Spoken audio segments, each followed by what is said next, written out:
Halo sobatku, apa kabar? Semoga kalian selalu dilindungi dan dirahmati Allah Subhanahu wa Ta'ala.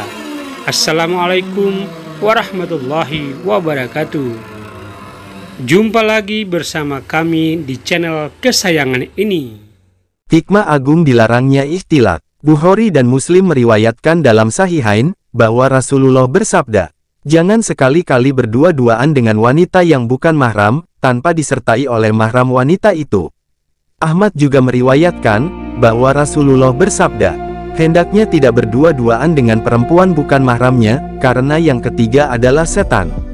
Pengalaman dan insiden-insiden nyata telah menunjukkan bahwa berbaurnya laki-laki dan perempuan yang bukan mahramnya, atau ikhtilat, memunculkan keinginan seksual secara tidak sah yang mengancam eksistensi masyarakat. Menurut salah satu ilmuwan dari Amerika, Presiden Amerika, John F. Kennedy, pernah berkata dalam pidatonya pada tahun 1962, "Masa depan Amerika terancam bahaya, karena generasi mudanya larut dalam nafsu, dan tidak sepenuhnya menghargai tanggung jawab mereka." Dia juga menegaskan, dari setiap 7 laki-laki yang mendaftar menjadi tentara, 6 darinya tidak pantas, karena mereka terlalu larut dalam hawa nafsu. Mereka juga tidak fit secara medis maupun psikologi. Hasil dari ikhtilat yang terjadi di sekolah dan universitas, sebuah koran Lebanon melaporkan. Seorang siswi di sekolah dan universitas, tidak memikirkan apapun, kecuali perasaan seksualnya, dan bagaimana merespon terhadap perasaan itu. Lebih dari 60% siswi gagal dalam ujian mereka, karena mereka lebih banyak memikirkan tentang seks daripada pelajaran mereka, bahkan masa depan mereka. Laporan di atas menjadi penegas, dari pandangan Dr. Alex Carlile yang berkata, saat gairah seksual laki-laki dirangsang, akan dihasilkan semacam zat yang masuk melalui darahnya ke dalam otak, dan membuatnya mabuk. Akibatnya, pikirannya akan tercemar. Oleh karena itu, mereka yang mendukung ikhtilat tidak berpikir dengan logika, tetapi dengan nafsu mereka. Mereka gagal menyadari tingkat kemerosotan generasi yang menimpa masyarakat yang mengizinkan ikhtilat, dan hubungan yang bebas antara laki-laki dan perempuan. Terdapat juga laporan dari Kongres Amerika mengenai kenakalan remaja. Laporan tersebut menegaskan bahwa, salah satu alasan utama meningkatkan kriminalitas dalam generasi muda adalah, ikhtilat yang tidak dicegah. Ada contoh sehari-hari lainnya menyangkut hal ini, yang mengukuhkan kebijakan intelektual, dan praktis dalam hadits Nabi. Hadits tersebut menjadi metode dalam mendefinisikan cakupan hubungan sosial secara umum, terutama hubungan antara laki-laki dan perempuan. Salah satu akibat paling buruk dari ikhtilat adalah, hilangnya rasa malu yang menjadi perisai, yang melindungi perempuan. Ikhtilat mengarahkan kepada perilaku yang tidak wajar, yang mengizinkan seseorang untuk mencontoh orang lain, di bawah slogan modernisasi dan kebebasan. Setelah mendiagnosa banyak kejahatan moral, ditemukan bahwa, ikhtilat antar kedua jenis kelamin adalah, penyebab utama dari kejahatan-kejahatan tersebut. Bagi mereka yang mendukung ikhtilat, pada kenyataannya mereka berbohong. Mereka pun tahu, bahwa mereka berbohong. Mereka berkata, mereka yang mengajak kepada kesopanan dan kebaikan. Melakukannya hanya karena melihat aspek fisik dari wanita.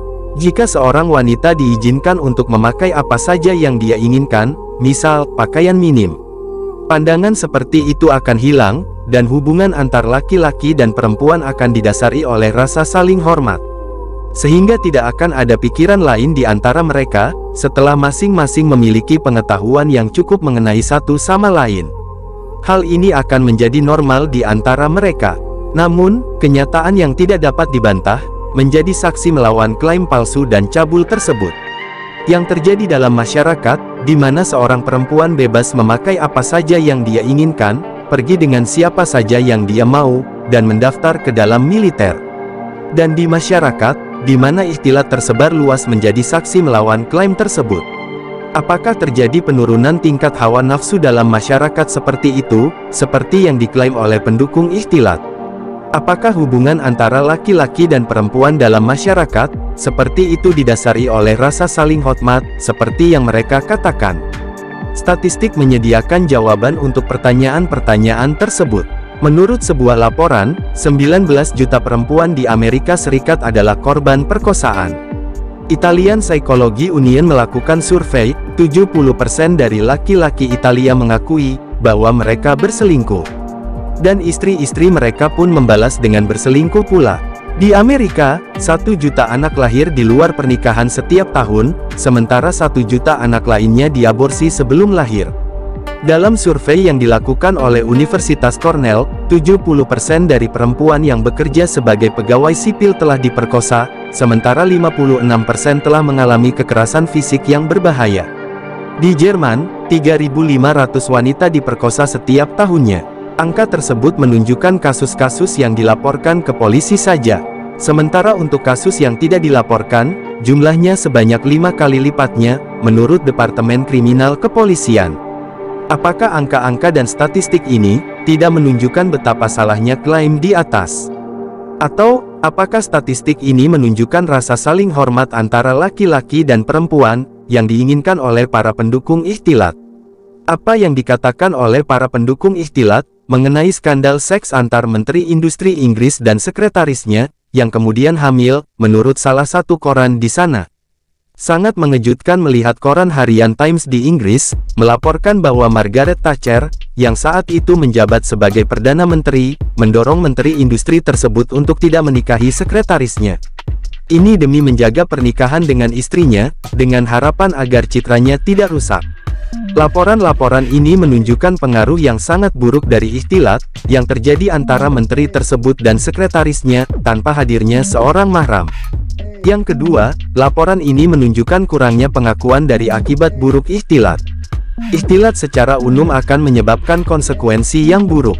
Hal ini telah mendorong orang-orang yang berniat baik untuk meminta pengendaliannya, sehingga konsekuensi buruk tersebut dapat diminimalisir dalam masyarakat.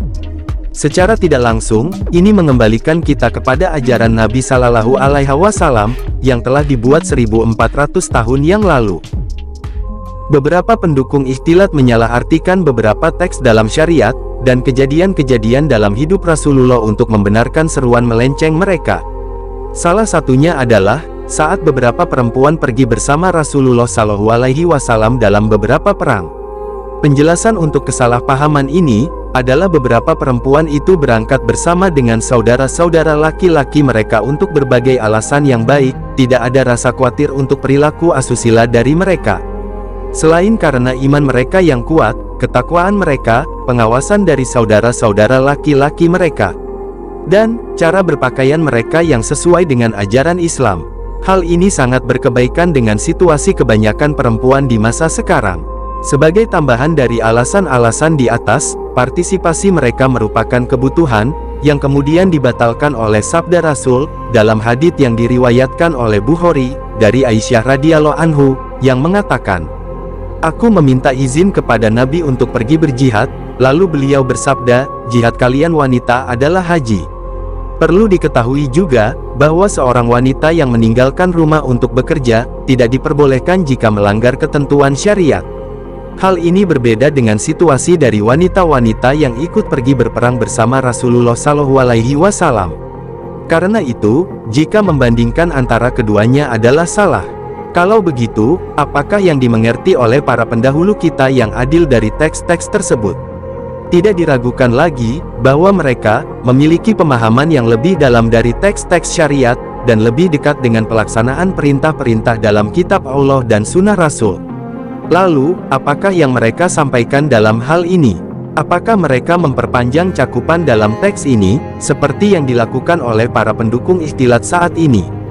Bahwa perempuan harus diperbolehkan bekerja di seluruh bidang kehidupan, bersaing dengan laki-laki, dan berbaur tanpa batas dengan mereka?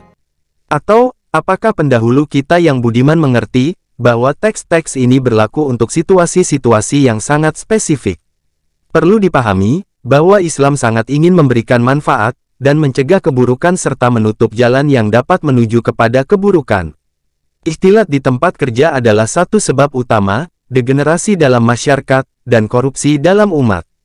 Dalam sejarah, kita tahu bahwa masyarakat Romawi dan Yunani, dan peradaban kuno lainnya, mengalami degenerasi akibat para perempuannya meninggalkan cara hidup alami mereka, untuk bersaing dengan laki-laki di daerah spesialisasi mereka. Hal ini menyebabkan menurunnya moral pada laki-laki, sehingga mereka meninggalkan hal-hal yang dapat mengembangkan negeri mereka secara moral dan materi. Dalam negara-negara Muslim, perempuan yang bekerja di luar rumah dapat menyebabkan kerugian pada umat, dapat menyebabkan pengikisan nilai-nilai keluarga, dan ketidaksopanan pada anak-anak. Hal tersebut juga dapat menyebabkan pelanggaran dari peran pelindung yang Allah telah berikan kepada laki-laki atas perempuan. Ajaran Islam sangat kuat dalam menjaga wanita dari apa yang bertentangan dengan sifat alaminya, seperti mendapatkan kepemimpinan dalam politik, menjadi hakim, dan posisi strategis dalam publik lainnya. Rasulullah bersabda, tidak akan pernah beruntung keadaan suatu kaum yang menyerahkan kepemimpinannya pada seorang perempuan. Hadits riwayat Bukhari. Karena itu, membuka pintu untuk wanita untuk masuk ke dalam wilayah laki-laki adalah pelanggaran dari kebahagiaan dan stabilitas yang diinginkan Islam untuk wanita. Islam melarang mengerahkan perempuan selain untuk bidang alaminya. Dalam masyarakat yang berikhtilat, telah menunjukkan bahwa laki-laki dan perempuan tidak sama secara alami. Di dalam Al-Quran dan Sunnah, telah disebutkan mengenai hal ini, bahwa terdapat perbedaan yang sangat jelas dan nyata pada tabiat alami kedua jenis kelamin. Mereka yang menginginkan kesetaraan antara laki-laki dan perempuan, tidak mengetahui atau pura-pura tidak mengetahui perbedaan fundamental antara keduanya. Terdapat banyak bukti dalam buku-buku fikih dan hadits untuk mereka yang mau merujuknya. Kenyataan yang ada mendukung pelarangan wanita berbaur dengan laki-laki, dan bekerja di bidang yang diperuntukkan untuk laki-laki. Pernyataan ini didukung oleh mereka yang mencari kebenaran. Tetapi, karena beberapa orang ingin mendapat keuntungan dari perkataan orang-orang Barat dan Timur lebih dari apa yang dikatakan oleh Allah Subhanahu wa Ta'ala dan Rasulullah, dan apa yang dikatakan oleh para ulama Muslim. Oleh karena itu, kami akan mengutip beberapa hal yang telah diakui sebagai keburukan dari ikhtilat. Mungkin, hal ini akan meyakinkan para pendukung ikhtilat, dan membuat mereka sadar bahwa pelarangan ikhtilat dalam agama adalah justru karena menghormati perempuan, dan ingin melindungi mereka dari segala keburukan, seperti pelanggaran kehormatan mereka. Seorang penulis Inggris, Lady Cook, berkata, berbaurnya laki-laki dan perempuan adalah hal yang disukai oleh laki-laki. Inilah mengapa perempuan juga ingin melakukan sesuatu yang melanggar sifat alami mereka. Semakin banyak mereka berbaur, semakin banyak anak yang lahir di luar nikah. Ini adalah bencana yang besar untuk kaum perempuan. Dia juga berkata, ajari para perempuan untuk menjaga jarak dari laki-laki. Beritahu mereka rencana jahat yang ada di setiap sudut menanti mereka. Seorang ilmuwan dari Jerman, Schopenhauer, berkata, merupakan kesalahan besar mengajak perempuan untuk bersaing dengan laki-laki dalam kejayaannya. Memfasilitasi perempuan untuk mendapatkan keinginan mereka yang tercela. Perempuan akan merusak peradaban modern melalui kekuasaan dan kekotoran pandangannya. Lord Byron berkata, para pembaca yang budiman, jika Anda merenungi situasi para wanita di zaman Romawi kuno, maka Anda akan menyadari bahwa dia berada dalam keadaan yang dibuat-buat, yang kontradiksi sifat alaminya. Anda akan sepakat dengan saya, bahwa perempuan seharusnya menyibukkan diri dengan peran domestik, dan tidak dibiarkan berbaur dengan laki-laki. Penulis Inggris, Samuel Smiles, menuliskan, sistem yang mengizinkan wanita bekerja di pabrik, terlepas dari kekayaan apapun yang didapatkan oleh negaranya, akan menyebabkan kehancuran struktur keluarga. Hal ini disebabkan, sistem seperti itu akan membuat malapetaka di dalam rumah, dan menghancurkan pilar-pilar sosial. Hal seperti ini akan mengambil seorang istri dari suaminya, dan anak-anak dari saudara-saudaranya. Satu-satunya akibat yang dihasilkan adalah, tenggelamnya perempuan ke dalam lubang ketidaksusilaan. Tanggung jawab perempuan yang sebenarnya adalah, untuk menjaga rumahnya, merawat anak-anaknya, dan mengelola ekonomi rumah tangganya. Selain itu, dia juga harus melaksanakan tanggung jawabnya untuk lingkungan sekitar. Jika seorang perempuan bekerja di pabrik, dia akan dilucuti dari semua tanggung jawabnya di atas. Rumahnya akan kehilangan kehangatan, anak-anaknya akan tumbuh dewasa tanpa asuhan, dan akan ditelantarkan, dan rasa cinta dalam pernikahan akan hilang. Dalam kasus ini, seorang wanita akan berubah dari seorang istri, dan pasangan yang penuh kasih sayang untuk suaminya, menjadi rekan dalam kerja keras. Dengan demikian, perempuan akan terpapar pengaruh, yang akan menyebabkan hilangnya rasa hormat terhadap intelektual, dan moral di sekitarnya, yang merupakan inti dari perlindungan kebaikannya. Dr. Eidilene berkata, penyebab dari krisis keluarga di Amerika, dan alasan dibalik meningkatnya kriminalitas di masyarakat adalah, seorang istri yang meninggalkan keluarganya untuk meningkatkan penghasilan keluarga. Akibatnya adalah bertambahnya pendapatan keluarga, tetapi menurunnya standar moral. Dia juga berkata, pengalaman telah menunjukkan bahwa kembalinya wanita ke kesucian rumah adalah satu-satunya cara untuk menyelamatkan generasi baru dari jurang, di mana mereka berkubang. Seorang anggota Kongres Amerika Serikat berkata, seorang wanita sebenarnya mampu untuk melayani negaranya, jika dia tinggal di rumah yang merupakan esensi dari keluarganya. Anggota lain berkata, saat Tuhan memberkati seorang wanita dengan kemampuan untuk melahirkan anak, dia tidak memintanya untuk meninggalkan mereka untuk bekerja di luar rumah. Akan tetapi, dia memberi wanita tanggung jawab untuk tinggal di rumah dan merawat anak-anaknya. Schopenhauer berkata, berikan wanita kebebasan yang absolut dan tidak terkekang, dan carilah saya setahun kemudian untuk melihat hasilnya. Jangan lupa bahwa Anda akan setuju dengan saya mengenai kebaikan, kesucian, dan moralitas yang akan melekat jika dia tinggal di rumah. Jika saya sudah mati, Anda dapat bilang tentang saya, dia salah atau dia benar. Menyebutkan semua pendapat orang-orang Barat yang berpikiran adil mengenai pengaruh buruk dari ikhtilat, yang merupakan akibat dari perempuan bekerja dalam bidang laki-laki, akan menjadi suatu catatan yang sangat panjang. Kesimpulannya, para wanita yang tinggal di rumah, kemudian melakukan kewajibannya, dan menjalankan ajaran agamanya adalah hal-hal yang sesuai dengan sifat alaminya.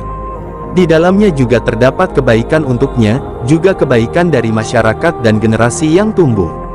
Jika mereka memiliki pelayanan lain yang bisa dilakukan, hal-hal tersebut bisa dilakukan di bidang yang sesuai untuk perempuan, seperti mengajar, medis, atau perawatan. Hal-hal ini adalah kewajiban yang cukup untuk perempuan. Di dalam bidang inilah, mereka dapat bekerja sama dengan laki-laki untuk meningkatkan masyarakat mereka. Di sini, kita tidak boleh melupakan peran para ummahatul muminin, para istri Rasulullah, yakni mengajarkan para muslim, memberikan petunjuk kepada mereka, serta menyampaikan pesan Allah dan Rasul-Nya. Semoga Allah membalas mereka dengan kebaikan, dan memberkahi para muslim saat ini seperti mereka yang berhijab sesuai ketentuan syariat, menjaga kesucian mereka, dan menjauhi ikhtilat di tempat mereka bekerja. Kita memohon kepada Allah Subhanahu wa Ta'ala, agar kita semua menyadari kewajiban, dan membantu kita dalam menjalankannya dengan cara yang Allah sukai. Kita juga memohon kepadanya untuk melindungi kita dari jalan hawa nafsu, penyebab kerusakan, dan rencana jahat dari setan. Sesungguhnya, Allah Maha Pemurah, solawat dan salam, semoga selalu tercurah untuk hamba dan Rasul-Nya, Muhammad beserta keluarganya, dan pengikutnya.